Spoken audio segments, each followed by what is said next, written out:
So, the first subject that we'll talk about is water and technology. So there are a lot of important inventions related to water because ever since we started building cities, we need to bring water into the middle of the cities, right? We need it for food, we need it for us, we need it for tea. Okay, so one important part is sprinklers. ¿Qué significa sprinkler? ¿Sí? ¿Sí? Sí, aspersores. Perfecto. So this is very important because we have a lot of people who live on Earth, right? We have a very big population now, and so we need to grow more food today than we needed 100 years ago or 1,000 years ago. And so sprinklers are really important because we need to be able to bring in enough water to make all the food for all the people.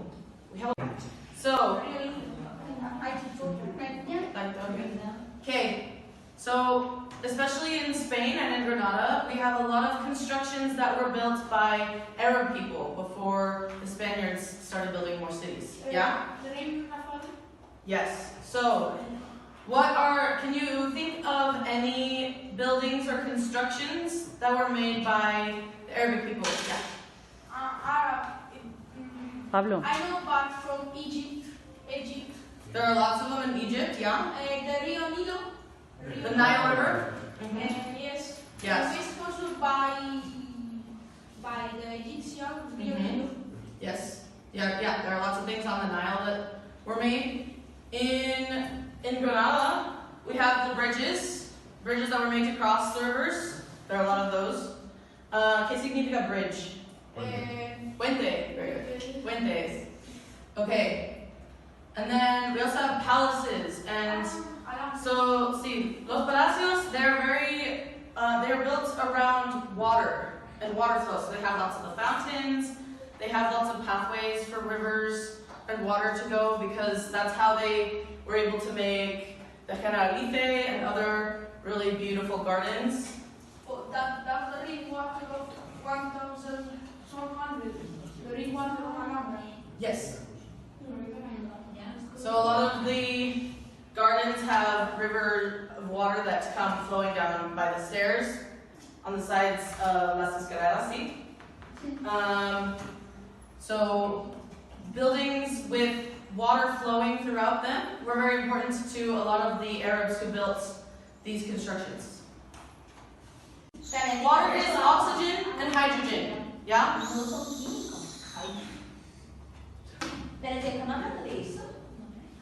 Okay, so water is oxygen and hydrogen, and with electrolysis, we can separate the oxygen and the hydrogen from water.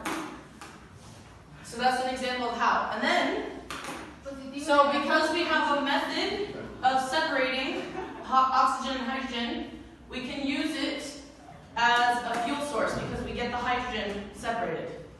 And this is an example of how hydrogen cycles through our energy system.